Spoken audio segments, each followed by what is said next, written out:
হ্যাঁ, ক্লাস 11 এর আমরা গত ক্লাসে আমরা দেখেছিলাম দুটো ভেক্টরের রেজাল্টেন্ট বা লব্ধি সংক্রান্ত ত্রিভুজ সূত্র এবং সামান্তরিক সূত্র। আমি একটু আগের দিনের যে শেষ অংশটা একটু ছবি এঁকে দেখাচ্ছি। যে আগের দিন আমরা মূল কি শিখেছিলাম এইরকমই, যে যদি দুটো ভেক্টর এরকম ধরে নেওয়া হয় যে একটার পর আর একটা, এবং সেখানে প্রথমটার সঙ্গে দ্বিতীয়টা যদি থিটা কোণে থাকে, তাহলে তাদের লব্ধি ভেক্টর হয় সি ভেক্টর, যেটা প্রথম ভেক্টরের সঙ্গে ফাই কোণ করে থাকে। এক্ষেত্রে আমরা লিখতাম C vector is equal to A vector plus B vector. আর যদি দুটো ভেক্টর একই জায়গা থেকে শুরু হতো, অর্থাৎ এটা একটা ভেক্টর এ, এটা একটা ভেক্টর বি, এদের মধ্যে কোণ থিটা, যদি একই জায়গা থেকে শুরু হতো তখন এদেরকে নিয়ে আমরা একটা সামান্তরিক আঁকতাম। এইটা হতো তার রেজাল্টেন্ট। একই জিনিস আমরা লিখতাম A vector plus B vector is equal to C vector. এটাকে বলছিলাম ভেক্টর অ্যাডিশন। এটা ছিল রেজাল্টেন্ট অফ টু ভেক্টরস, যেখানে দুটো ভেক্টরস হচ্ছে এ ভেক্টর এবং বি ভেক্টর। ওদের মধ্যে একটা কোণের মাধ্যমে আমরা দিকটাকে ইন্ডিকেট করতাম। আজকে আমরা আসবো বিয়োগ, ভেক্টরের বিয়োগ। তো সেক্ষেত্রে এবার ঘটনাটা কি ঘটবে আমরা সেটা দেখাচ্ছি ট্রায়াঙ্গেল ল থেকে, বা এটা থেকেও আমরা দেখাতে পারবো। তাহলে আজকে আমরা শিখতে যাচ্ছি A vector minus B vector, এটা কি হবে এইটা আমাদের দরকার। অর্থাৎ আজকে আমরা যেটা শিখবো ভেক্টর সাবট্রাকশন, দুটো ভেক্টর আমরা বিয়োগ শিখব। তার জন্য আগে বলি যে A vector minus B vector, এটাকে আমি একটা এখন ধরে নিচ্ছি ডি ভেক্টর। এর মানে আমরা বলতে পারবো A vector plus of minus B vector মানে ডি ভেক্টর।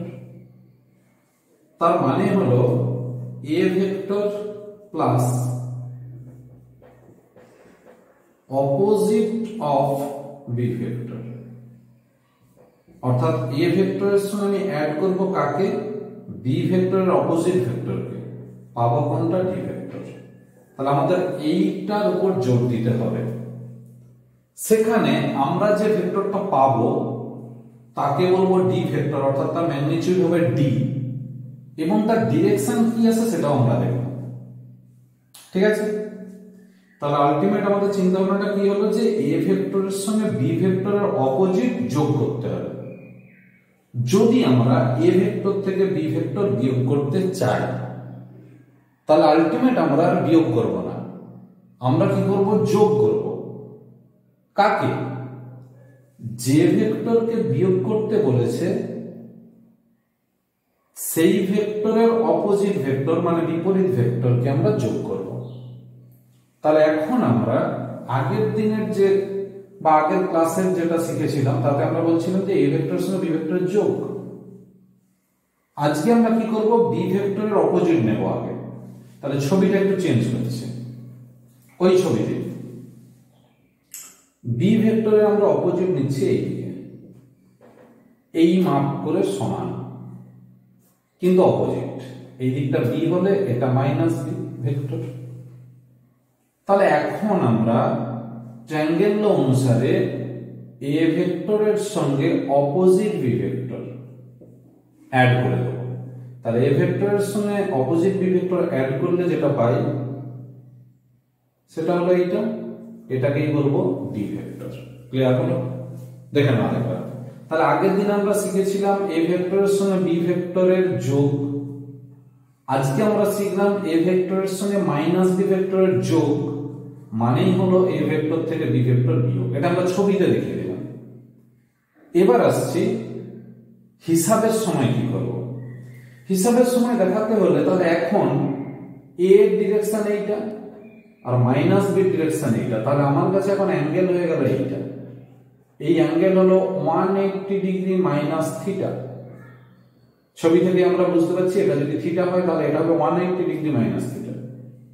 আর কি, এখন যে রেজাল্টেন্টটা পেলাম ডি ভেক্টর, সেটা ফার্স্ট ভেক্টরের সঙ্গে ফাই ড্যাশ গুণ করব, তাহলে আমরা সেই ইকুয়েশন লিখতেই পারি D vector is equal to root over, sorry D ভেক্টরের মান is equal to a square plus b square plus 2ab cos 180 degree minus theta.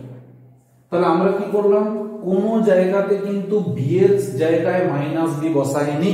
কেন বসাইনি? মান তো সমান, অপোজিট ভেক্টরের কনসেপ্ট কি ছিল, দুটোর মান সমান। এটারও যদি মান b হয়, অর্থাৎ এটারও ম্যাগনিটিউড b হলে এটারও ম্যাগনিটিউড b, তাহলে দুজনেরই ম্যাগনিটিউডটা সমান, সেই জন্য b লিখেছি। শুধু উল্টো ডিরেকশনের জন্য আমরা প্রথমটা যদি থিটা অ্যাঙ্গেল ধরি, এটাকে ধরেছি কি 180 ডিগ্রি মাইনাস থিটা। আর একটা ফর্মুলা লিখবো আমরা tan phi, আগে লিখতাম phi, এখন লিখবো phi dash। তাহলে tan phi dash is equal to হবে, আগে ছিল ফর্মুলা b sin থিটা, এখন হবে 180 degree minus theta by a plus b cos theta 180 degree minus theta. অর্থাৎ বিয়োগের ক্ষেত্রে আমরা ভেক্টরের ক্ষেত্রে বিয়োগের সময় একদম সিম্পল একটা সূত্র ইউজ করব, যেখানে ম্যাথমেটিক্যালি আমরা থিটার জায়গায় বসাবো 180 মাইনাস থিটা, ছবিতে যখন আঁকবো যেটাকে বিয়োগ করতে বলবে তার অপোজিট ভেক্টর এঁকে রেজাল্টেন্টের নিয়মে আমরা ছবি আঁকবো। অর্থাৎ একটা ছবি আঁকার নিয়ম আর একটা হিসাবের নিয়ম, এটা ট্রায়াঙ্গেল ল অনুসারে হবে। এই সেম ছবিটাকে আমরা কিন্তু সামান্তরিক সূত্র বা ল অফ, আমরা যদি প্যারালেলোগ্রাম দিয়ে দেখি তাহলেও কিন্তু একই ঘটনা আছে। কিভাবে আমরা একটু এখানে দেখাচ্ছি, এইখানে ছবিটা আনছি।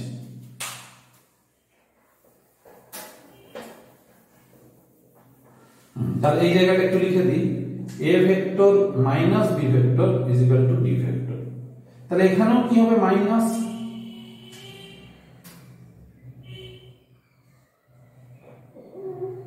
এইটাকে যদি b ভেক্টর বলি তাহলে এটা মাইনাস b ভেক্টর, এটাকে যদি থিটা বলি তাহলে এটা হবে 180 ডিগ্রি মাইনাস থিটা। তাহলে এদিকে a ভেক্টর, এদিকে মাইনাস b ভেক্টর,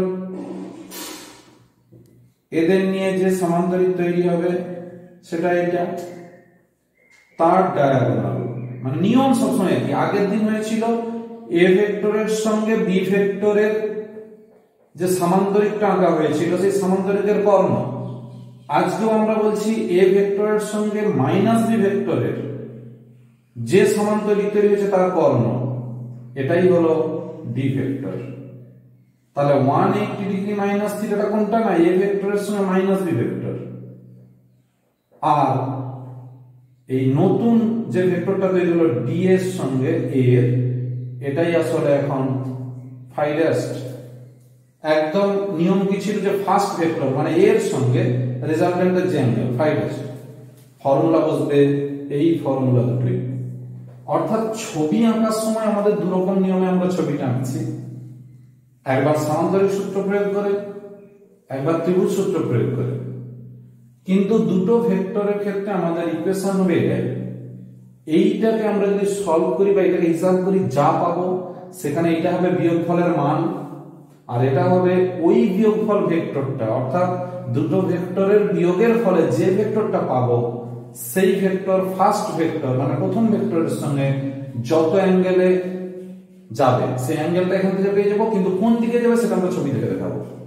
অর্থাৎ তোমাকে ছবিটাও জেনে রাখতে হচ্ছে বিয়োগের বেলা, আর হিসাবের জন্য দুটো ফর্মুলাতে শুধু খেয়াল করে আমরা থিটার জায়গায় 180 মাইনাস থিটা বসাবো, মানে 180 মাইনাস থিটা বসাবো, কখনোই বি এর জায়গাতে মাইনাস বি বসাবো না। এটা হিসাব করলে যা আসবে সেটা আমরা লিখে দেবো, ব্যাস। এই হলো ভেক্টরের বিয়োগ। এবার আমরা আসছি ভেক্টরের রেজাল্টেন্ট মানে অ্যাডিশন যেটা হয়েছিল আগের দিন, আর আজকে যেটা হলো বিয়োগের ক্ষেত্রে কিছু রিলেশন। সেখানে অবশ্যই কিছু কন্ডিশন থাকবে, কন্ডিশন মেনটেন করে আমরা রিলেশনটা দেখবো ছবি অনুযায়ী। তাহলে রিলেশন বিটুইন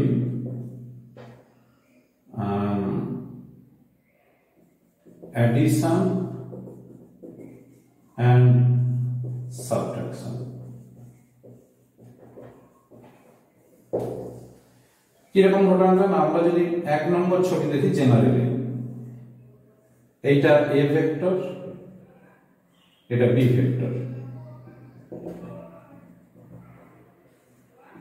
এইটা হলো c ভেক্টর, এইটা হবে থিটা আর এটা হবে ফাই। একদম সিম্পল ভাবে আমরা যেটা এতক্ষণ বোঝালাম, এইটা আসছে মাইনাস b,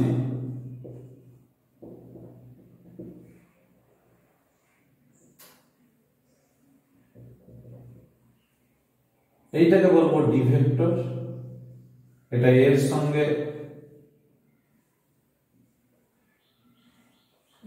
মাইনাস বি, এটা ডি ভেক্টর। তাহলে এই ডি ভেক্টর হলো এ মাইনাস বি, এইটা হলো আমাদের ফাই ড্যাশড, আর থিটা যেহেতু এটা 180 মাইনাস থিটা। এই 2 নম্বর ছবিকে যদি আমরা বলি, আচ্ছা এখানে angle between a vector and b vector is equal to theta, দুইয়ের ক্ষেত্রে theta is equal to 90। তো 90 হলে কি হবে, এটা তাহলে অর্থোগোনাল ভেক্টর বা perpendicular vector. the vectors are mutually perpendicular, সেক্ষেত্রে কি হবে, এটা a, এটা b, এটা মাইনাস বি,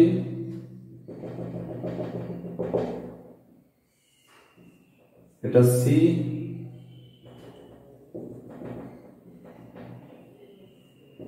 এটা ডি। তাহলে সি ভেক্টরের মোট মানেই হলো এ ভেক্টর প্লাস বি ভেক্টরের মোট, ডি ভেক্টরের মোট এ ভেক্টর মাইনাস বি ভেক্টরের মোট। এখানে আমরা যদি বসাই তাহলে আমরা দেখব এই ভ্যালুটা 90, এটা হচ্ছে 5, এই ভ্যালুটাও 90 বা 180 মাইনাস 90, আর এটা হবে 5 ড্যাশড। তাহলে এই ক্ষেত্রে সি ভেক্টরের মড এবং ডি ভেক্টরের মড দুটো হবে সমান, √a square plus b square, আমরা ছবি থেকে দেখতে পাচ্ছি। এবং আগের দিন আমরা মিউচুয়ালি পারপেন্ডিকুলার দুটো ভেক্টরের দেখেছিলাম, এবং phi is equal to phi dash, the angle between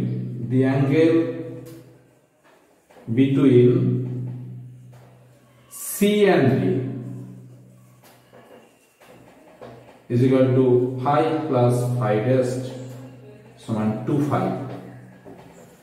এইটা ছিল, তাহলে phi কত, phi আর phi dash দুটোই হবে tan inverse b by a, এই ছিল ফর্মুলা। এখন যদি আমরা ধরে নিই থিটা is equal to 90 এবং a is equal to b, তাহলে 3 নম্বর কেস, theta is equal to 90, mod a is equal to mod b, মানে a সমান b,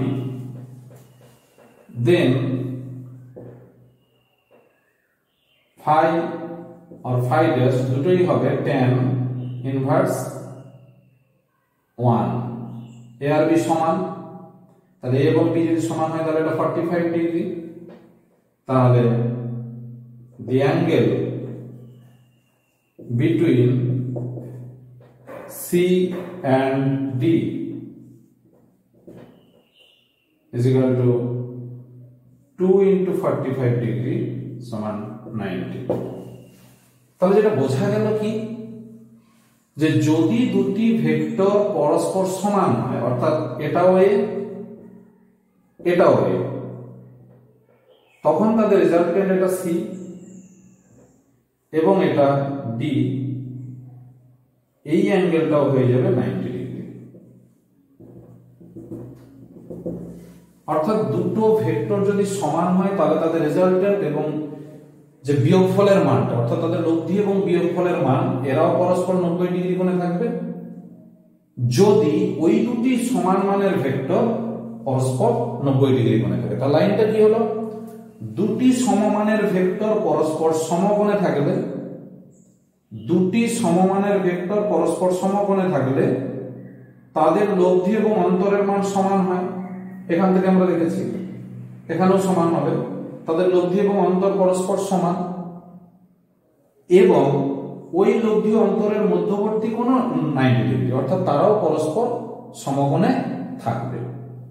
এই হলো আমাদের বিয়োগফলের সঙ্গে যোগফলের সম্পর্ক। এবার আমরা আসছি এই বিয়োগফল কোথায় আমরা কাজে লাগাবো। দুটি ভেক্টরের বিয়োগ কোথায় কোথায় কাজে লাগে সেটাই আমরা উল্লেখ করব।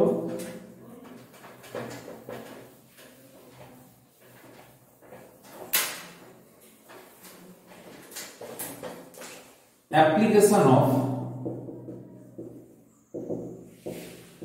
ভেক্টর সাবট্রাকশন, অর্থাৎ দুটি ভেক্টরের বিয়োগ আমরা কোথায় কাজে লাগাবো। এক নম্বর হচ্ছে অ্যাক্সেলারেশন বের করতে হলে v2 minus v1 by t, বা আমি যদি বলি v vector minus u by t, এগুলো হচ্ছে অ্যাক্সেলারেশন বের করতে হবে। দু নম্বর হচ্ছে রিলেটিভ ভেলোসিটি और एक्सेलरेशन ক্যালকুলেশন,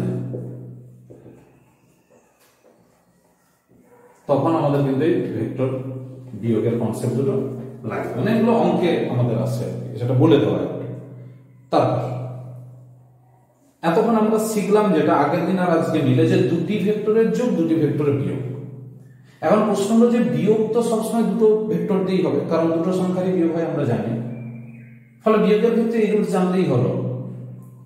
কিন্তু গতদিন আমরা যেটা শিখেছি যোগের ক্ষেত্রে, সেটা ট্রায়াঙ্গেল ল বলি অথবা হচ্ছে প্যারালেলোগ্রাম ল বলি, মানে ত্রিভুজ সূত্র বা সামান্তরিক সূত্র যাই বলি না কেন, দুটো ভেক্টরের ক্ষেত্রেই কিন্তু আমরা যোগটা শিখেছি।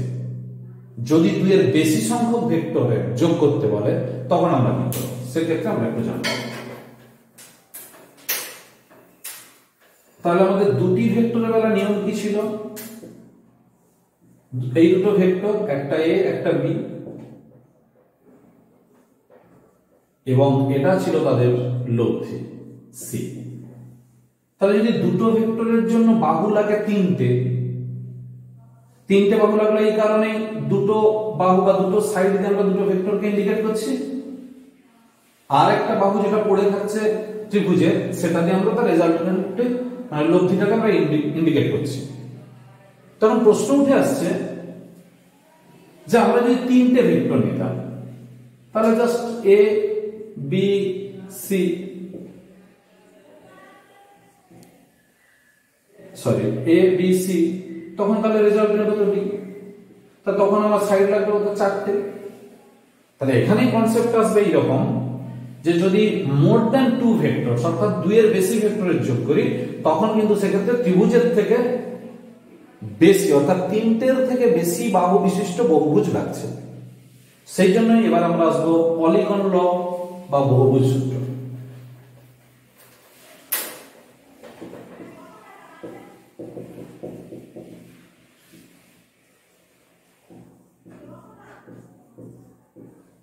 ল পলিগনস অফ ভেক্টরস, আমরা ছবিতে এখন চারটে নিয়ে আমরা দেখাচ্ছি। এ একটা ভেক্টর, বি একটা ভেক্টর, সি একটা ভেক্টর, ডি একটা ভেক্টর।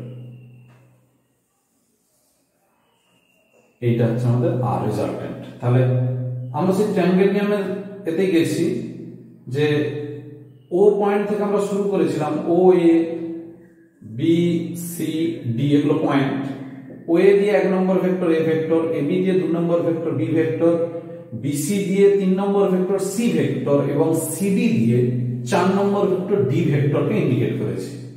1 2 3 4 এই চারটে ভেক্টরকে আমরা সেম অর্ডারে নিয়েছি, অর্থাৎ একই ক্রম। মানে হাতের দিকে একটু তাকিয়ে দেখো, 1 2 3 4 সেম অর্ডার। এইটা হলে 5 নম্বর হতো, কিন্তু এটাকে আমরা নেব অপোজিট ডিরেকশনে, সেই জন্য অ্যারো চিহ্নটা খেয়াল করো ওডি। কেন না 1 2 3 4 এই চারটে সাইড দিয়ে চারটে ভেক্টর, তাদের রেজাল্টেন্ট ইন্ডিকেট করবে ওডি ভেক্টর। অর্থাৎ ওডি ভেক্টর হলো A vector, B vector, C vector এবং ডি ভেক্টরের রেজাল্টেন্ট। তাই আমরা লিখব r vector is equal to a vector plus b vector plus c vector plus d vector. এই তাহলে আমরা এখন ছবিতে দেখিয়ে দিলাম যে চারটে ভেক্টর রেজাল্টেন্ট হবে r, কিন্তু আগের দিন যেভাবে আমরা দুটো ভেক্টরের রেজাল্টেন্টকে ছবিতেও দেখিয়েছি এবং তার অ্যাকুরেট ম্যাগনিটিউড কত, ডিরেকশন কত আমরা ম্যাথমেটিক্যালি একটা এক্সপ্রেস করেছিলাম ট্রায়াঙ্গেল ল বা ত্রিভুজ সূত্র থেকে অথবা ল অফ প্যারালেলোগ্রাম বা সমান্তরিক সূত্র থেকে আমরা প্রুভ করেছিলাম। তাহলে আজকে আমরা এইখান থেকে এই r এর ভ্যালু কি করে পাবো? এটা কিন্তু আমাদের ক্ষেত্রে খুব একটা সহজ কাজ নয়। কেন সহজ নয়? না, ওখানে যদি দুটো ভেক্টর থাকে, দুটো ভেক্টরের মধ্যবর্তী অ্যাঙ্গেল ছিল একটা থিটা এবং রেজাল্টেন্ট ফার্স্ট ভেক্টরের সঙ্গে একটা অ্যাঙ্গেল করেছিল সেটা ফাই ধরে আমরা ম্যাথমেটিক্যালি একটা হিসাব করেছিলাম। কিন্তু যখন এখানে চারটে ভেক্টরের magnitude a b c d এবং চারটে ভেক্টরের ডিরেকশন থিটা 1 থিটা 2 থিটা 3 এই সব দিয়ে আসবে, তখন আমাদের কিন্তু r এর ভ্যালুটা অনেকটা বড় হবে এবং জটিল হবে। সেই জন্য আমরা আপাতত ট্রায়াঙ্গেল ল অ্যাপ্লাই করে প্রুফটা আমরা জেনে রাখবো। তাহলে law of polygon of vectors, এইটার প্রুফ আমরা অ্যাপ্লাইং ট্রায়াঙ্গেল ল। তাহলে কিভাবে হচ্ছে না, ত্রিভুজ সূত্রের প্রয়োগে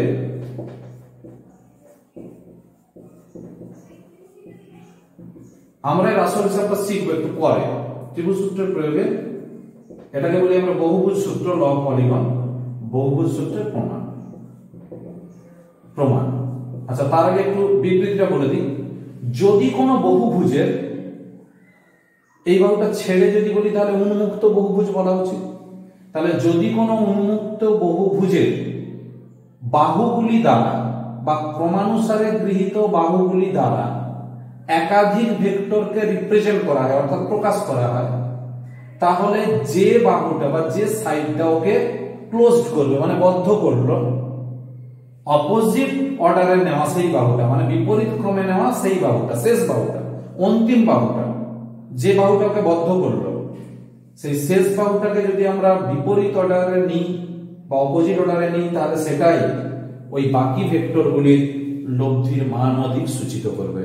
অর্থাৎ এর আগে যে ভেক্টরগুলো আমরা দেখলাম a b c d, তাদের যে ডিরেকশনগুলোকে বা ম্যাগনিটিউডগুলোকে রিপ্রেজেন্ট যদি করি, তাহলে এই r ভেক্টরটা তাদের resultant a b c d চারটে রেজাল্টেন্টকে ইন্ডিকেট করবে। এই স্টেটমেন্টগুলো একটু বই থেকে পড়ে নিও, মূল ব্যাপারটা এটাই। এবার বহুভুজ সূত্র প্রমাণ করতে গেলে আমাকে কি করতে হবে? ত্রিভুজ সূত্রের সাহায্যে তাহলে আমাকে এগুলো অঙ্কন করতে হবে। তাহলে অঙ্কন করা হলো ও বি যোগ করা হলো, ও সি যোগ করা হলো, এটা ও বি ভেক্টর, এটা ও সি ভেক্টর, এগুলো যোগ করে দিলাম। তাহলে এখন এই ত্রিভুজের ক্ষেত্রে কি হবে? ত্রিভুজ ও এ বি এর O A vector plus A B vector is equal to O B vector. এটার ক্ষেত্রে কি হবে? ওবিসি ত্রিভুজের, ত্রিভুজ ওবিসি এর OB vector plus BC vector is equal to OC vector.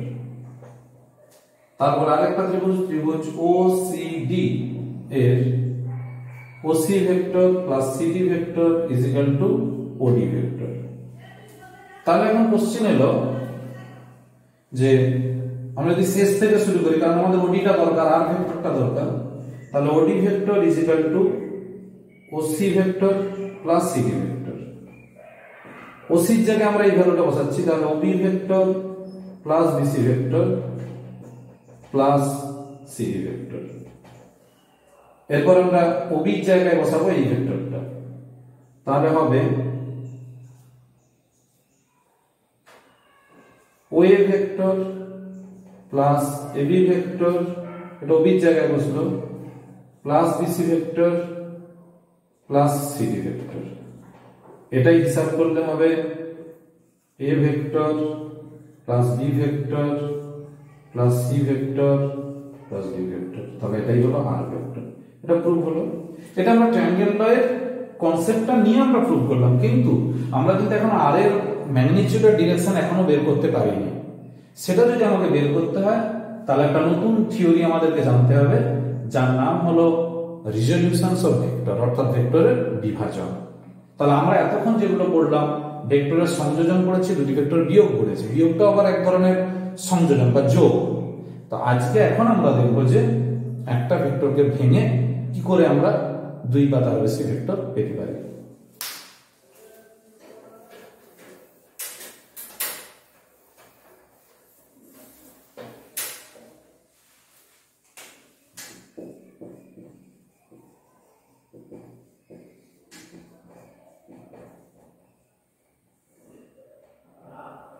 আমরা একটা ভেক্টরকে রিজলভ করবো, মানে ভেঙে ফেলবো। তার আগে বলি একটা এক্সাম্পল দিই। যোগ যখন আমরা করেছিলাম, ভেক্টরের যখন যোগ, আমরা এটাকে অনেকটা স্কেলারের যোগের সঙ্গে কম্পেয়ার করে বলি যে আমাকে যদি কেউ বলে যে 5 + 7 কত, তাহলে তার অ্যান্সার একটাই 12। অর্থাৎ এ ভেক্টর এবং বি ভেক্টরকে যোগ করলে আমরা পেয়েছিলাম সি ভেক্টর। তাহলে এটা অ্যান্সার, স্পেসিফিক অ্যান্সার। কিন্তু যখন আমাকে ভেঙে বলবে যে 12 কে ভেঙে এরকম দুটো নম্বরে আনবো, তো তখন কি আমরা 5 আর 7ই আনবো? অন্য কিছু আমরা আনতে পারি। যেমন 1 + 11, 4 + 8, 6 + 6, 10 + 2, 4 খুশি আমরা লিখতে পারি। ঠিক তেমনি যদি আমাকে বলে যে সি ভেক্টরকে ভেঙে এমন দুটো ভেক্টরে নিয়ে এসো, তখন কিন্তু আমরা একটু সমস্যায় পড়ে যাই। কোন দুটো ভেক্টরকে নিয়ে আমরা সি করব? A vector plus B vector is equal to C, এটা নিয়ে কোনো ডাউট নেই, এটা ঠিক আছে। কিন্তু সি কে ভাঙলেই যে এ বি পাবো, এর তো কোনো মানে নেই। বা যে দুটো এ ভেক্টর এবং বি ভেক্টর পাবো তাদের যে ম্যাগনিটিউড আর ডিরেকশন এদের সঙ্গে মিলবে, এরকম কোনো মানে নেই। কিন্তু আমাকে কন্ডিশন দিলে মিলে যাবে। কিরকম? যদি আমাকে এখানে বলে দিত এইরকম যে 12 কে ভেঙে এমন দুটো ডিজিট তুমি বের করো, মানে 12 কোন কোন ডিজিটের যোগফল এটা আমাকে বের করতে বলেছে, যে এমন দুটো সংখ্যা যাদের একটা আর একটা ডবল, তখন কিন্তু আমরা বলতে পারবো যে একটা 4 একটা 8 বা একটা 8 একটা 4, কারণ 8 হলো 4 এর ডবল। তাহলে আমাকে কন্ডিশন দিতে হচ্ছে, তখন কিন্তু আর অন্য সংখ্যা আসছে না। ঠিক তেমনি যদি আমাকে বলে দেয় যে সি ভেক্টরটাকে ভেঙে এমন দুটো ভেক্টর আমাকে দাও যারা সি এর সঙ্গে এত এত অ্যাঙ্গেলে আছে, যেমন আমি ছবিটা আঁকলে বুঝতে পারবে যে আমাকে যদি বলে যে এটা সি একটা ভেক্টর, আমি সি ভেক্টরটা এইভাবে পেতে পারতাম।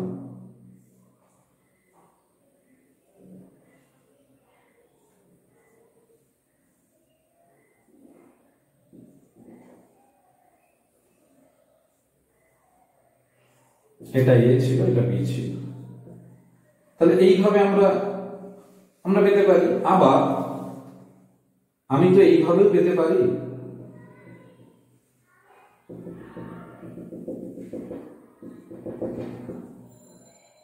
এভাবে পেতে পারি। অর্থাৎ এটাকে বললাম এ, এটাকে বললাম বি, এভাবে কিন্তু পেতে পারি। আমার কন্ডিশনটা সবসময় হবে কি, যে সি যেন হয় একটা সামান্তরিকের কর্ণ। তাহলে আমরা যদি এইটাকে এ ড্যাশ এটাকে বি ড্যাশ ধরি, তাহলে a dash R B dash দিয়ে যে সামান্তরিক তৈরি হয়েছে এইটা, তার কর্ণ সি। অথবা এ ভেক্টর আর বি ভেক্টরকে নিয়ে যেটা তৈরি হয়েছে সেটাও সি। তাহলে সি এমন একটা কর্ণ যেটা এ বি দিয়েও তৈরি হতে পারে, এ ড্যাশ বি ড্যাশ দিয়েও তৈরি হতে পারে। তার মানে এখানে সি হতে পারে এ প্লাস বি, আবার হতে পারে a dash plus B dash, ছবি থেকে যেটা আমরা বলছি।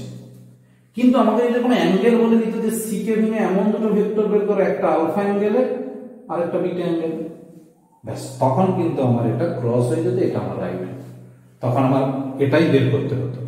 অর্থাৎ আমি সিম্পল ভাবে আরেকবার বলি, সি ভেক্টরকে যদি আমি লব্ধি ধরে নিই, এই সি ভেক্টর ভেঙে যে দুটো ভেক্টর আমরা পাবো, অর্থাৎ যে দুটো ভেক্টরের যোগফল সি হতে পারে, সেই দুটো ভেক্টরের অপশন আসতে পারে এ ভেক্টর বি ভেক্টর এবং A dash vector plus B dash vector. যদি আমাকে এখন কোণ বলে দেয় যে সি ভেক্টরের সঙ্গে আলফা কোণে এবং সি ভেক্টরের সঙ্গে বিটা কোণে, তখনই আমি পার্টিকুলার পেতে পারি এ ভেক্টর এবং বি ভেক্টর। এবার আমরা সেই ছবিটাতে আসছি।